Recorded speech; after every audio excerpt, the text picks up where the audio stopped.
Jam. Toon Jam. Hello, welcome once again to Toon Jam Podcast. I am Matt. And I'm J-Man. And today we are doing a special episode. We have been asked to cover a film called Agatha Christine, Next Door Spy. So we're doing our very special review of that. It comes out on the 16th of September, and you can watch this on in-demand, iTunes, DirecTV, AT&T, Fandango, FlixFling, and Vudu. Most of them, I believe, are American, so our American listeners will definitely know what we were on about there. Our UK listeners will have recognised iTunes, so you can get it there. So that's on the 16th of September. So yeah, thank you to Tricoast Worldwide for asking us to do this. Before we start, let me give you a little rundown of just what on earth this film is. So you may not have heard of it. It's a film created by Copenhagen Bombay, which is a Copenhagen-based company, not Bombay, as you may have been confused there, but do not be. The film itself is 75 minutes long. Its targeted group or audience is 5 to 10 years. It was produced in 2017, so 3 years old to the rest of the world, but in English it's only just been redone, if you get me. It is about, let me give you a quick brief synopsis, because I don't know, I mean, we might end up spoiling a few things, but we'll try to keep it fairly lacking in spoilers. But it is about a 10-year-old named Agatha Christine, or simply AC to her pals. Not that she has many. She prefers to be on her own. AC fancy mysteries, and from the basement in the building where she has just moved in. That sentence doesn't make sense. Sorry, I'm reading this out from the website. She's basically a small-time private eye. That's what she loves it. She has little sort of daydreams about being one, and she tries to start up her own company. And she has a first job, and it appears to be simple to solve, but before long she finds herself involved in a much more complicated affair than she could have ever foreseen. So there you go, that's the basic lowdown.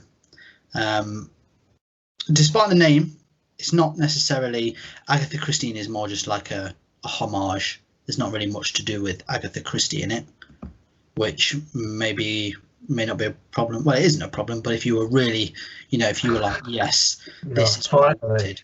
Yeah. I've just watched Murder on the Orient Express. This is what I'm going towards next. You might be, slightly taken aback by that, but that's no problem. Let me tell you a bit about Copenhagen Bombay. It's an international media house working with a broad range of projects across platforms. Original storytelling for children, youth and families is the foundation of their business. Their vision is to, and this is direct quote, to stimulate the curious child to stay creative, innovative and entrepreneurial. So there you go. So they don't just do animation, they do all sorts of media. And they're based it says the 7 companies of Copenhagen Bombay are placed in Denmark, Sweden and China. Together they own more than 30 original IP productions, an animation studio, an agency specialised in brand strategy and digital content. Copenhagen Bombay's projects have won numerous awards and recognition in Denmark and internationally, and have been sold to 98 countries. Our audience, or their audience, deserve the most original and entertaining storytelling, and that is what they will continue to provide across formats and platforms. End quote. So there you go. It's a pretty big deal, but yeah. Well, here's another bit. That. Here's another bit of a a little sneaky brag at the end of this sort of passage that I'm reading. In 2015, Sarita Christensen was named one of the 25 executives to watch globally by Animation Magazine. And obviously they are a part of, Bombay, Copenhagen. Yeah. So there you go. One to watch. One to watch. So we'll tell you if Next Door Spy is one to watch. Oh. Okay, so I take it you'd never heard of this before we were asked. No, I hadn't actually. No. Had you? No, not at all. I'd never heard of Copenhagen Bombay, but they seem pretty intriguing. And straight off the bat, before we go too much into it, it's definitely different in the way that they sort of. I mean, it's not like you watch it and go, "Whoa, that movie was just different from anything I've ever seen." But it is different from most kids' films that you would currently get. Yeah, I thought so. I thought it was quite unusual, but like the fact that there's like it's now that you say it's made elsewhere, it kind of makes sense because it's almost like there's like a cultural like sort of barrier, almost not a barrier, but like seems to be like cultural differences almost, just in the way that like people say stuff or just the way that people act sometimes and stuff like that. It feels different, like you can't quite put your finger on it, but it's like, oh, this is not what I expected. Yeah, and it's kind of, I think it's one of those things, once you know that, it's quite nice to see, and you just kind of feel like you're getting a sort of window into another culture that's kind of slightly different but not so different. Which is always a good thing, because it kind of, especially for kids, I suppose, it opens their eyes to kind of what it's like outside of their sort of area. Yeah. Let's just talk about sort of the basic plot. She is sort of following. She's not got many friends, and that's like, I kind of breezed over it when I was talking about it, but that's a big part of the story. Her and her family have moved to somewhere new, and she's a bit weird, isn't she? She's kind of this big detective hat, like a sort of trilby type thing, and this like old school coat and shirt and tie. Her mum hates that she does this. Yeah, like, which I found weird, because her mum is a police officer, isn't she? Yeah, like, you think she'd be like almost proud of her for it. Yeah, and like you figured somewhat like, oh, maybe she's like trying to follow in her footsteps or something, but like, yeah, mum really doesn't like it. That she does this. And nobody does, do they? Really? Pretty much everyone finds it weird. Yeah, she's such an outcast, isn't she, for it? But she's determined not to have friends. Yeah. Because she just feels like it gets in the way of her detective work. There's no real sort of explanation as to why she's like this. Like, I didn't know if it was going to be something like, because obviously, she hasn't got a dad. Yeah. I didn't know if that was going to come up at any point. Like, it doesn't matter that it doesn't, but I felt like there should be some explanation as to why she's so obsessed with being a detective. Yeah, it never appears, does it? No. It's like, oh, yeah, she just is, apparently. Yeah, so they moved. I'll touch on this in a bit. Yeah, they moved to the new place, don't they? And then she's immediately trying to get her detective stuff underway. So she gets in contact with a local shopkeeper who seems to have like a thief that's consistently stealing from the store. So she decides to offer up her services to him but he's not very convinced, as you would be, by like, how old is she, like 11 or something? Yeah, she's like 11, 12, so 10-year-old. 10, yeah. So not necessarily like the most convincing detective. So she managed to get £100 as well for yeah. Yeah, they end up haggling a bit, don't they? Yeah. She still gets like £45, doesn't she? Yeah, 40 quid. I think. Yeah. Which but I mean, I only don't if know. she actually catches them. Yeah, I don't know like what the currency is like. Yeah. It could be one of those things that could be sort of like, you know, it could be like 45 pence. Yeah, we just don't know. We have no way of knowing what that actual like price is. Yeah, so Could be 45 grand, could be 45 pence. We just don't know. we don't know, but we get the idea that it's a fairly reasonable amount. Hmm. But the shopkeeper doesn't believe that she's going to do it. No. So he gives her 2 weeks, doesn't he? And she's like, yeah, Yeah. no problem. And she says, I'll do it in a week. So Yeah. it's very, very sure of herself and her skills. Headstrong. Yeah. And the terms are that she'll only get paid if she actually finds out who does it within the time frame. So Yeah. that's kind of the setup for the rest of the story. But immediately things start going distracting, don't they? Like there's a new boy in town, or there's a couple like new kids that they meet almost immediately. Yeah, well, I She suppose hits one of the car like doors. she is new, isn't she? So Yeah. everyone's new to her. But this Yeah. boy in particular that sort of like she thinks he's stealing, doesn't she? Mm. But she kind of basically fancies him. Yeah. And it's kind of this whole thing that she kind of is following him around, trying to catch him in the act, and then she sneaks into his room. Yeah, which is really weird. Yeah, I mean, I'm going to get into it now. Basically, there's this whole side storyline. At the start of it, she finds an egg, Mm-hmm. and this egg hatches, and it is essentially, I mean, it births a Komodo dragon. Yeah. That can talk. Yeah. And it, like in a cartoon, you'd just take that, no worries.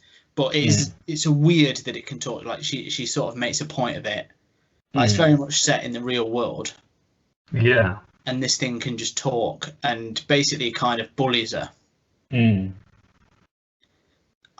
That was my biggest issue with this film. That character. That whole thing had like no relevance to the rest of the film almost. No. Like it made no sense. It was so puzzling as to like I thought that was going somewhere at the start because it hatches and it's dead small and then it starts talking. But weirdly, like I find in general, like people didn't seem to react correctly in circumstances. Like it took her a while to even be shocked that it was talking, and then like after a minute of being like, you're not supposed to talk, she was just like, oh, and then just had full-on conversations with it as if it was like a mate or whatever, and then it never really came up again. Like it was never really surprising. I mean, it grew at a rate of like just unbelievable. Like, it became quite a scary thing, I thought. Because it starts getting like hungrier and hungrier, and she doesn't really feed it ever until the end. Yeah. She gives it a couple of rusks, but it just seems like at one point he has a go at her for neglecting him, which is fair. Yeah. It's like, she doesn't seem to give him anything. No. But he basically starts eyeing up her little brother. Yeah. Which then I thought was like, oh man, this is going to get really dark really quick. I thought it was going to take a turn. Like, I was getting stressed out watching it. Like, oh god, don't leave the boy, don't leave him in there. I mean, spoiler, it's it's safe. I kind of wish I'd known that going in. There was some real stressful moments. Yeah. But that's why we kind of added this weird element to it that didn't need to be there. No, and it didn't go anywhere. Like it didn't. Like there was no climax at the end of the film. Like, oh, and then the lizard did this, or like this was the whole point that the lizard was there, and like there was like a whole thing of like, oh, I'm not a lizard, I'm a dragon. Like, and I wondered if it was like in her head at first. I know, yeah, so did I. But it just never really. It was the weirdest. I mean, it's weird because you could take it out of the film, and it wouldn't really make any difference. No. And it's such a strange thing. Yes. To have in it. It really was like it kind of annoyed me that it was in it, to be honest. Yeah, it just became a distraction, didn't it, from the Yeah. rest? Like, I mean, the film would have been a good 20 minutes shorter without that whole thing, and it would have Yeah. benefited from not having it there, really. Yeah, and that is something I feel like this. It almost wants to be longer than it needs to be. Yeah. But that being said, there's some nice bits in it, and I quite liked the main storyline, because I was genuinely like, even though I'm not the target group of 5 to 10 years, intrigued, because you don't really know. There's something going on with this guy that she's following around. Yeah. You know he's hiding something, and she basically has to spend a lot of time with him for a reason that you'll get when you watch the film. I don't want to go too much into it. But she has to spend a lot of time with him, and he kind of just keeps ditching her and saying, yeah, don't worry, because she's made to by her mum. Don't worry, like, I won't tell your mum or whatever. So she's following him and seeing what she's doing, and you just get like brief glimpses, don't you? Yeah. And she starts to think it's one thing and it's not, and it's another. I was genuinely like, oh, I wonder what he's doing, and then you like by the end like, oh yeah, that makes a lot of sense. Yeah. But yeah, I quite like that element of it, like the main plot, which is more important, I suppose. Like, at least the main plot wasn't the dragon. Yeah. That would have been a real letdown. It would have been, yeah. Because you just, I mean, again, spoiler alert, but like I say, you could take the dragon out and it wouldn't be anything. They just take it away at the end. Yeah. It's like, with like no goodbye or anything. It's just like you just see it disappear in like a van, don't you? Like, yeah, like just hear the noise of the tires, like you just see that there's a lizard on the back of, like, you're just in the cage, and you're like, okay, bye. So like, she doesn't even care about it. Like, it's so strange. It was like somebody else wrote a weird thing about like a Komodo dragon and was like, oh, can you just put this in your film for no apparent reason? Yeah. It's really like, it really puzzled me, really did, because it's such a like a distraction from what's going on. That is the biggest part. It was such a, like, for saying, like, I can't stress that it really wasn't really a part of the main story. Yeah. It was so painfully distracting from it. Really hindered the rest of the film. Yeah, definitely. Let's go on to sort of the animation style. Yeah. Because I figured this was something that was like fairly low budget, and maybe a first work. Yeah. But having gone on the website and stuff and looked through, so they've got quite a few other films. I can tell you exactly how many are on here. So this is their, let's have a look. So, I mean, we're going between 10 and 20, like around 15, 16 movies, more if not. So it's quite a few movies, and that's their latest one. Yeah. And some of the others, I mean, I'm only going by posters, but the animation looks like it could be better. Yeah. So it's obviously a chosen style. Yeah, I think it looks like it's trying to appeal to kids, because it reminded me of, is it Charlie and Lola, the kids show or whatever? Like, I'm not entirely sure. Yeah, there's some kids show. It's got like, it's kind of that. There's like a bit of like Peppa Pig in there somewhere, and like, that's what I was thinking. Peppa Pig is a it's like it almost like an awkward Flash animation. Yeah, very much looks like it's made on Flash, and what the movement, like the actual animation, was very like, it wasn't super fluid, was it? Like, it was kind of meant to, I assume they meant to have it look a bit like janky and a bit weird. Yeah, and I think I liked the art style.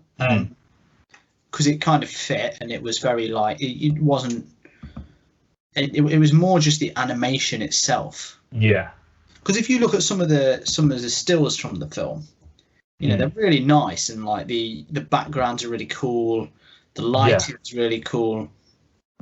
They just had some nice little things. I mean, I think the first, just looking at one of them here, of the shop that she's in, that someone keeps robbing. This was when I realised it definitely is not like it's definitely a sort of European movie. Is because the dog food said "woof" on it. All right. Because obviously V is a W, isn't it? Yeah. So they'd be like "woof," but for us it's "woof." I had like no clue that it was like not like from like, well, the thing is it's pretty confusing because like the voices are all like American, aren't Yeah, because they've obviously got they've got voice actors in from America. Yeah. So the voice in is American, so I just assumed it was American as well. And you wonder, don't you, if they sort of like it rather than it just dubbing it, it's sort of like it fit their mouths fine, didn't it? Yeah.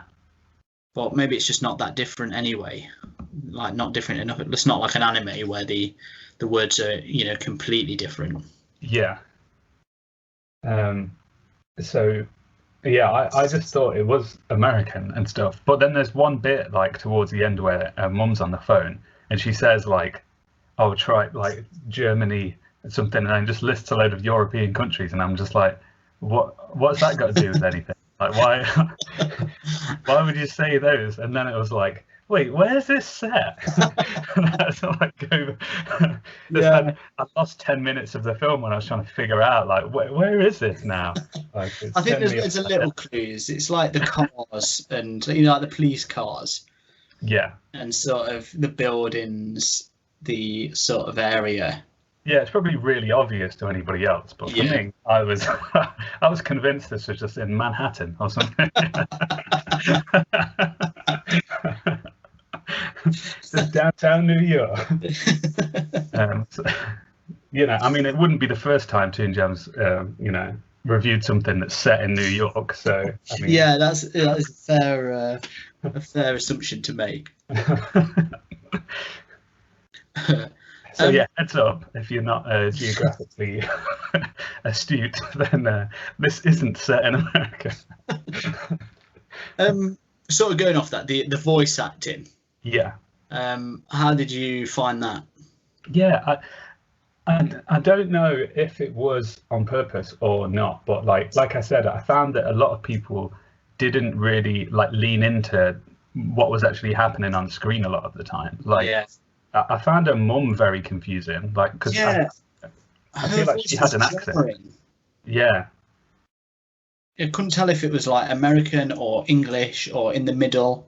Yeah, something else. There was like a twang of something else that like kept coming through, and I was like, "Where's she from?" And then every time she spoke as well, it was like absolutely nothing was happening. Like she was very emotionless. It felt like there was like the scene where the neighbors bring over Agatha, who they found in her son's like bedroom, and she's just like, "Oh, thanks for bringing her over. Yeah, I guess." You probably shouldn't have done that, Agatha. It was just really flat all the time. Like nothing ever seemed to be exciting or like rousing in any emotional way, which was very confusing. Like I didn't know if that was like her mum's trait or whether it was the voice acting or what. So yeah, that was odd. What about you? Was there anyone in particular that you found a bit like? I think it was almost like a 50-50. I thought a lot of the kids were really good. Yeah. So like she was fine, like AC. Yeah. Was like great, and that's the main thing. She is the main character. Yeah. And like a sister, a little brother, the lad she follows and his family and stuff. No problems. I think her mum, that was a jarring one. Obviously the dragon. Yeah. That was a weird voice. Anyway. Yeah. And the shopkeeper. Yeah. Was a bit like sometimes like, oh yeah, he's a good choice, but then sometimes it was like, what? And I'm starting to wonder if they were doing that anime thing where they're just trying to fit the mouth to the word, which is why they might come off a bit strange. Yeah, maybe. Because that is something I think, because the rest of the film handles it so well. You don't think of it, whereas in an anime you expect it. Yeah. So it might not necessarily. It's probably more because the rest is so well fitted that it makes those few weird. Maybe. Yeah. But yeah, I thought, yeah, and I thought it had some cool little things there. Do you know what, my sort of main thing I would take from this is that it would have made a really good game. yeah, Like, you know, yeah, like an indie point and click game Mm. For kids. Yeah, It would have been spot on, I think. Mm. Because it's like the animation lends itself to that anyway. It feels almost more like an indie game that you're watching. Yeah, it does. The characters, obviously the scenarios, all the little gadgets. It's just so almost like, why wasn't this a game instead? Mm. Yeah, because she did have like loads of little gadgets to help her along, didn't she? Like Yeah. she set the shop up with like a burglar alarm, which seemed like, well, that's actually pretty smart because Yeah. you have got a thief. And then she had like a drone camera, didn't she? Yeah, and she operated it all from like a DS. Yeah. She made it all herself. I think it had a cool sort of. She was a good character. Mm. She was likable. You know, she got the job done.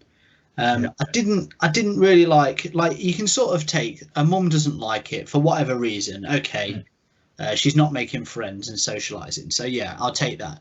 The thing that kind of confused me was sort of at the end when her mum treated her like, okay, that's fine, get back to it. Yeah.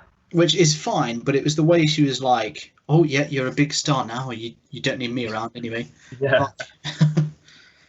And it's kind of like, well, you know, it just seemed a really weird reaction. Yeah, there was loads of there was a handful of moments where I was like, I don't understand what's happened here. Like whether it was just the way that like people acted or the stuff that people said, like, and again, I don't know if it is like a cultural thing and like, you know, in Copenhagen, that's how you deal with like a, you know, child detective or what. But I was like, wait, what? I don't understand that. Like, I was genuinely confused at several points during this film. I was just by the way that people did stuff. And I found a lot of the time as well that like her detective work sort of was really good up until a point, and then it was like, well, why don't you just do that? Like there was, I found there was a bit of kind of I was getting annoyed with AC sometimes because I was like, we're just like she's got a suspicion and it's like we'll just follow that through and then, you know, go to the place where you think something. Sorry, I couldn't help but think at one point there was a bit where the guy was talking to his mate that had done something, so she started questioning him about it and he was like, back off. Yeah. But if she'd have just asked the other guy, the whole mystery would have been yeah. There's times where she doesn't double check. Like she's got cameras and stuff, but she like doesn't seem to use them as often as she could.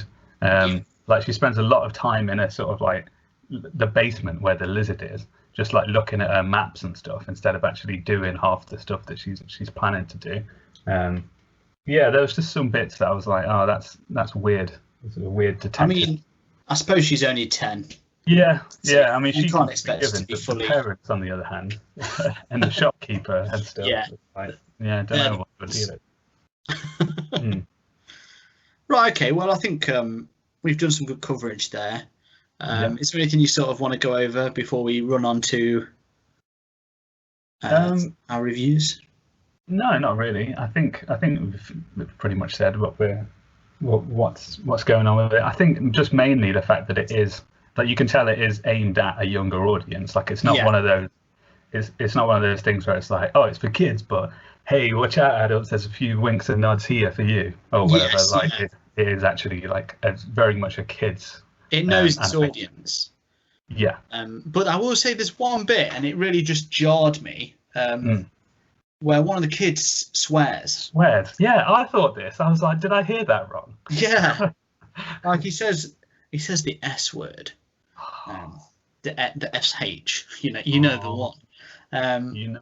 But it's just weird. Yeah. It's just strange. Like you just kind of like, why is this? It just doesn't fit. Like it really didn't need to be that. No. Yeah, that took me aback as well. That was the start of me being like, huh? Yeah, like is this going to be something else? Yeah. So yeah. Hey ho. Okay, well, let's move on to our reviews then. Okay, so here at Toon Jam, if you don't already know, we have a 3-point rating system. Unlike these other jokers with their stars and their percentages, we just go by the thumb method. So that's thumbs up, case solved. Thumbs down, there's a Komodo dragon in my basement. And shaky middle, there's a Komodo dragon in my basement. So good, bad. I'm not really, I'm in the middle on that one. So let's start, Jay, with you. Your thoughts? Yeah, well, I think going in, it doesn't take long for you to get used to the fact that this is, like I said, it's a kid's animation and stuff, and it's got like the look of it. It's got that sort of like kids charm, very sort of like hand drawn elements and stuff, and it does look really nice. Like you said, there's some scenes that look really cool. The main character is pretty likable, and she's got like she's got a good head on her sort of thing. She seems like a decent enough role model for kids that were watching it. There's definitely some bits that I wasn't too sure about. I mean, some of that was my fault, admittedly. Others though, Komodo dragon, that eats rusks, that grows at like exponential rate, might possibly eat your younger brother, that just has no bearing on the story whatsoever. I don't understand why that was there. Also, AC's shaky detective methods, and a mum just being very confusing in general, like from not reacting right to wearing like weirdly like revealing shorts when she's not in a police uniform all the time. Like baggy at the top, like she's wearing nappy underneath. They're like, that was like the most confusing like body shape of like any character in the film. Like the Komodo dragon made more sense like with his proportions than she did in those like weird Daisy Dukes. Like that was really confusing. But on the whole, I think it was enjoyable enough. Like, and I mean, I'm not personally into the detective kind of stuff anyway, so it wasn't particularly up my street. But I imagine kids that love this stuff would enjoy it, despite the things that older people are probably kind of assessing. I think overall it's going to be a shaky middle for me, because it's it's had some good stuff, had some bad stuff, but on the whole, I think if I was younger, I'd enjoy it. Yeah. Okay. Yeah. I mean, you've pretty much hit the nail on the head with it. Like, it's just it's a shame it was in it, but that dragon stuff was just so jarring, and so I genuinely thought we were going to have a Moomins moment. I know. Yeah. It's just the most horrific thing happens, and you find like the mauled skeleton of her little brother on the bed when she comes back or something. Thankfully that never happened. But yeah, it was really like stressed. Like I was genuinely stressed watching it, like, oh no, stop it. And then you kind of feel like I've gone through that for nothing. Which, as daft as it sounds, is kind of annoying. But the main story I did enjoy, and I did like her as a character. I think a lot of its flaws lie in some of its other characters, and I can't tell if it's maybe, like I said before, like maybe it's certain cultural differences that we just cannot pick up on, and because it's so, I mean, it's hardly like the other side of the world. So maybe there's a certain amount of like, because it's so similar yet slightly different. It's almost weirder. But maybe it isn't that, and maybe it's just a case of like, weird characters that they've just not really quite nailed down. But I do think it has a cool little mystery story. I do like mysteries, so it was like intriguing enough. And I think it would be good for little kids, especially little girls, because it is about like the main character is, a plucky little girl that she's getting stuff done.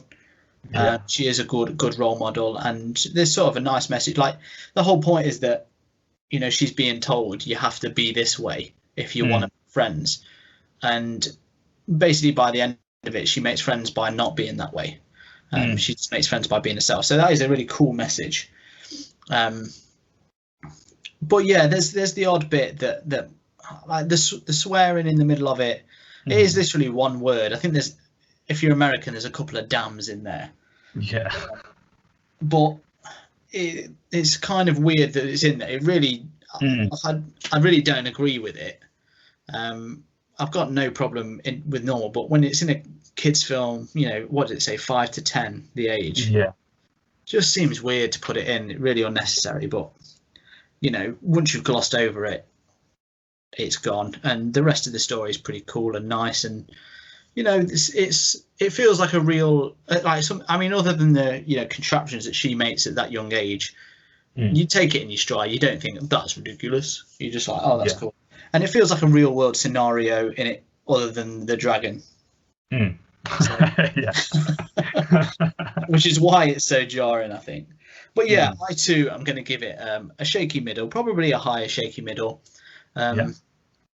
So yeah, it's worth giving it a shot. If you like the sound of just the sound of the blurb, give it a go, give it a watch. You'll be able to get it on all the places we said at the start, iTunes being the most recognisable, I think. In Demand was another main one for them. So head over there, give it a try if you like the sound of it, and see and let us know what you think. Maybe you'll be like, oh, you guys are idiots. That dragon was amazing. Yeah, I mean, I think in the future, the Agatha Christine fan fiction that's going to come out is going to be dark. It's going to be real dark.